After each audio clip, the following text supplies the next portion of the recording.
Welcome to Read Your Comics. Today I'm looking at Fantastic Four, number 375.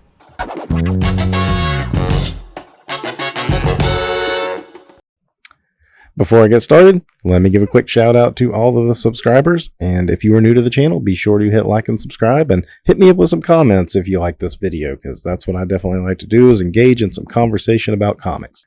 Today is another one of the 1993 top-selling books of the year. This one ranks in at number 130, and it is the top-selling Fantastic Four book of the year. It's an anniversary issue, and as I've kind of stated in other videos, 1993, we're going all in on the gimmick covers and stuff, and Marvel is using every quarter number to do one of these fancy covers and throw an extra $1 onto the cover price, or maybe even $1.50. FF was probably $1.50 normally. This one was $2.95. But you definitely got a cool shimmery cover there. We have Sue Storm in probably the worst costume she's ever had, and the Thing wearing a helmet. So lots to be intrigued by. I wasn't really reading FF with any kind of regularity at this point. I actually did jump on not too long after this, and then I would go back and reread like all the FF, and they've become one of my favorite books ever. But at this time, you pick this up and it's so trying to be the 90s extreme look. But once you start reading it, you realize some of that is tongue-in-cheek, and it's almost mocking that sensibility in a lot of ways. So I believe this was done by Tom DeFalco and Paul Ryan. They did a pretty lengthy run on FF at this time, and I would say this is kind of in the middle of it.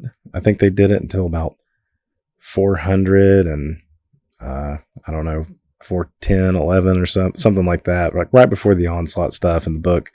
This volume wrapped up before the Jim Lee Heroes Reborn stuff. So this is kind of picking up on some story threads that have been going on for a few issues. Johnny Storm had gone Nova on the Empire State University campus, and the New Defenders, featuring Spider-Man, the Hulk, and Wolverine and Ghost Rider, which were kind of the new FF. Now they're being guided by Doctor Strange, so they're the New Defenders, are confronting the Fantastic Four about it. And as they've kind of had a fight, and as they're fighting, suddenly the Fantastic Four and some of their other characters with them get whisked away to the moon and the Watchers' citadel. Team was pretty crazy at this point too. You had what's her name? Sharon Carter, I think is her name, and she was the Thing for a while, but now she's just she's a Miss Marvel. And here you have Johnny Reed, and then we have Leisha the Skrull. And Leisha the Skrull was posing as Alicia Masters and married Johnny Storm. I always hated that storyline of Alicia and Johnny getting married, and I'm glad they found a way out of it by making that Alicia a Skrull. But then she kind of hung around the team for a while, like there was, bitterness and anger, and there was some drama with it. It was kind of a cool storyline going on, just not the best costume designs. And then we have Sue, and notice they're wearing these like kind of flight jackets, I guess, or this like utility vest. That was kind of a thing going on. There was like the Avengers around this time all were wearing jackets too. I don't know what it was about the 90s and these jackets, but it was definitely a thing. Notice the Thing right here is like kind of bent over and holding his head too. So the Watcher comes on and he explains there's something going on with Aaron, the Rogue Watcher. That goes back a ways. Kind of explains that Doom's up here too. Doom is in the Citadel and he's trying to steal some cosmic power.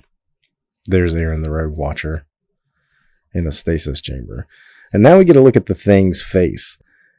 So the issue before, with Wolverine. Wolverine clawed his face and took off big chunks of rock. And really, if you look close, you can kind of see the 3 gashes.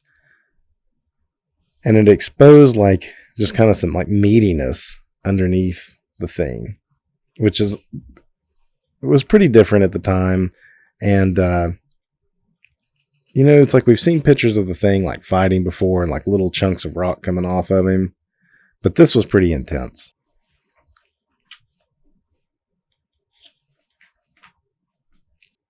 Now we find Doom. He's hovering around in the Citadel, and his armor is very reminiscent of the 2099 armor.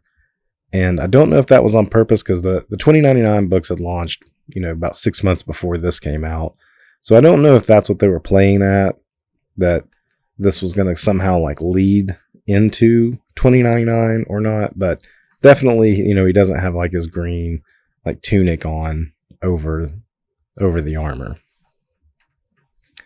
We get the Inhumans involved. So for issue 375, we got a lot going on. We got Rogue Watcher, Doom, Inhumans.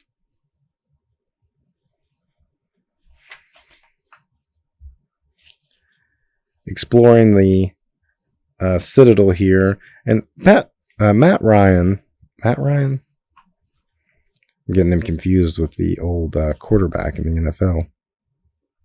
Paul Ryan is a pretty solid artist. He's kind of in that classic mold of like Ron Frenz. He's in there with Ron Frenz. Let's put it that way. So he definitely comes with a not the dynamic image style that was prevalent at the time. I don't want to call him a jobber because he's better than just being a jobber, but it was a very traditional style, layouts and everything, as opposed to what was truly popular. Now, I've heard interviews with Tom DeFalco before say that Fantastic Four was still the top seller on the newsstand. Maybe not in the direct market, but on the newsstand.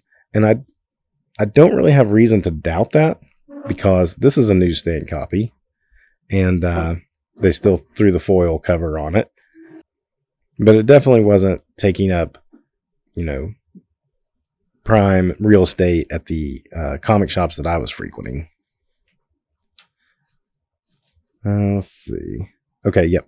This is the part I wanted to get to. So, as they're going through the Watcher's Citadel here, they run across this area that's almost got like trophies in a way, or like wax statues or something. And the thing sees this. And I believe maybe in the page before, yep. You can see that it's actually something from the Fantastic Four from one of the earliest issues, maybe number 3 even, when they first get their costumes. And Sue originally gave him that helmet, but he refused to wear it. So kind of a callback to that. He's talking about here how his face is exposed, and he sees that helmet. Now we get the drama of Leisha and Johnny talking about, the marriage and everything. And like, she's mad at him too for some reason. I think because he kind of, he pushed her away, rightfully so, and then was kind of open to bringing her back. And then Doom interrupts him, and they have a quick throwdown with Doom. And this is Franklin. Oh no, that is Johnny. Okay, Johnny gets snuffed out by Doom. So he's already collected some cosmic power here, I believe.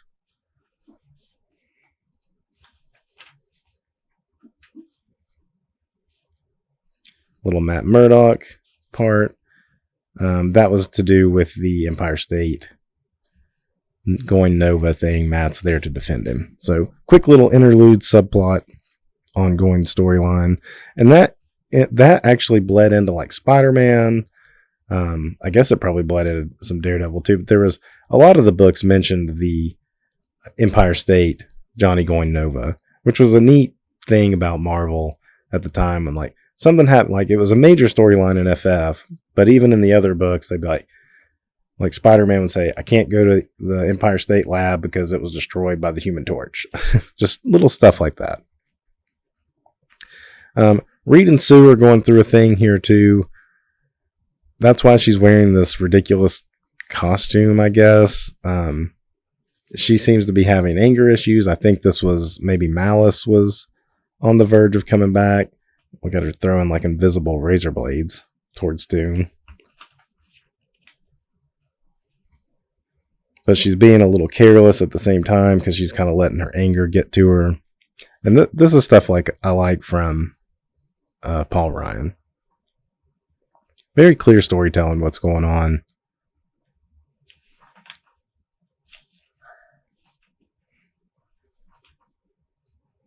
Here's little Franklin. Okay. At some point, Franklin becomes a teenager. I feel like maybe it happens around this time. So, Agatha Harkness appearance. Look at the top of Four Freedoms Plaza, which I guess it's still the Baxter building. And they're probably in the verge of rebuilding it into where like the top of the building has the fours. Agatha Harkness is there, babysitting. Franklin he's having an attitude problem right now too. Kind of frightens her. She tries to calm him down, but his powers build up and he blasts her, but then he feels bad about it immediately.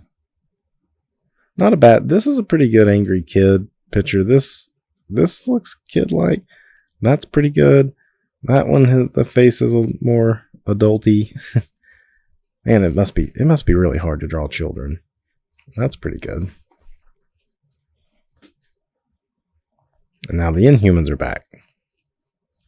So there's the Thing wearing his helmet like we saw on the cover. Kind of explain what happened there. Here comes Medusa's hair.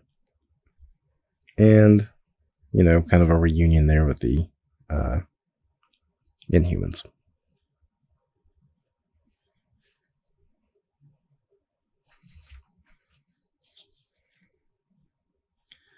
Doom's built him some Doom bots out of things from the Citadel. And they are getting ready to attack. All right, here's the part where I guess Franklin gets taken by a mysterious visitor coming in. That looks like Doom's time platform to me.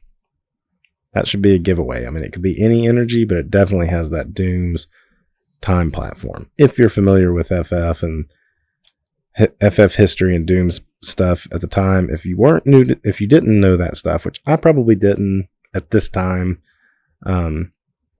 so that wouldn't have been a tip off to me, but that this is some sort of time traveler. Big throwdown with Doom here. Solid action as usual. Nice bit by the machinery falling on Reed and pushing his backside in right there and the stretching. I don't know why Sue's using a gun instead of her powers here, because her powers are working. So Reed comes up with a plan at this point to just overload Doom with the power he wants. He's theorizing that there's no way he can absorb the power and use it accordingly, that if they just overload him with it, it'll backfire on him. And so they do. They blast him with this thing that's like giving him more power, and it essentially just overloads him and short circuits.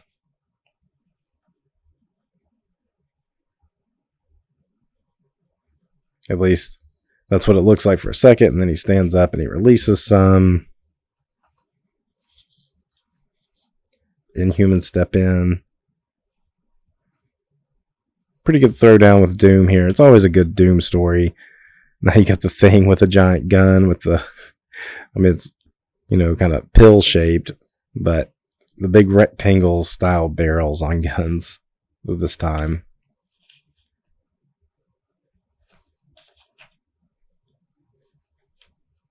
I didn't really give a good look at Sue's costume in this to really point out the awfulness of it. But it's the one where the 4 was cut out into like a boob window.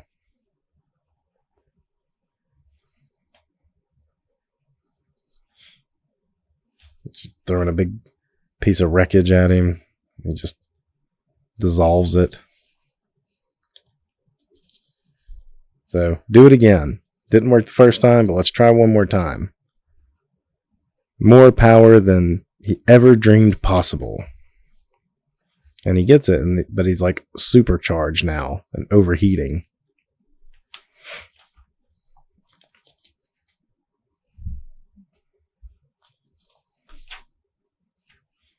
and explodes. And he seems to be gone. Like, it's over. And the Watcher comes and is like, cool, thanks for helping out. You know, I could have done it myself, but, you know, I'm not allowed to. There's Sue's costume. It's sort of like a bathing suit.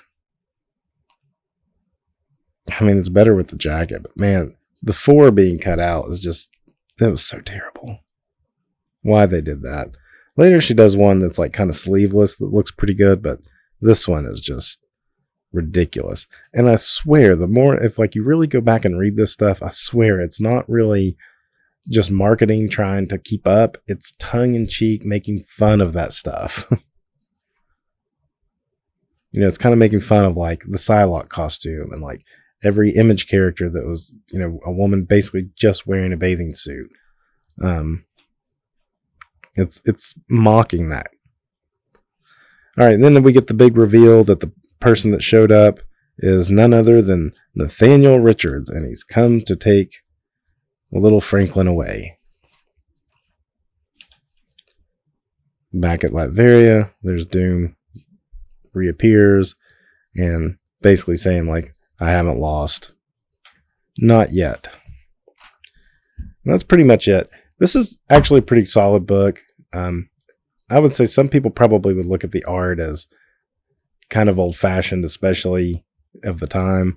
But this is a fairly solid FF run. I don't put it up there. You know, it's obviously not up there with the Kirby stuff, the Byrne stuff, the Simonson stuff, or, you know, Hickman. But it's in that top 5 to 6 of the FF runs, I would say. It leans heavily on the past. So if you were familiar with, you know, any of like the Kirby or the Byrne era, you would probably like this Tom DeFalco run. It leans heavy on pulling stuff from those eras. So yeah, definitely check out the Tom DeFalco run sometime. This particular issue is not, you know, the best single part of it, but it's a fun issue. Anytime Doom shows up and you have a big Doom battle, can't go wrong with that. Until next time, read your comics.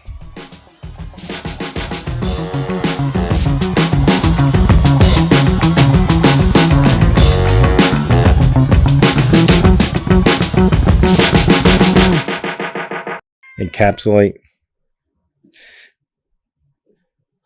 Kirby, now you're making noise.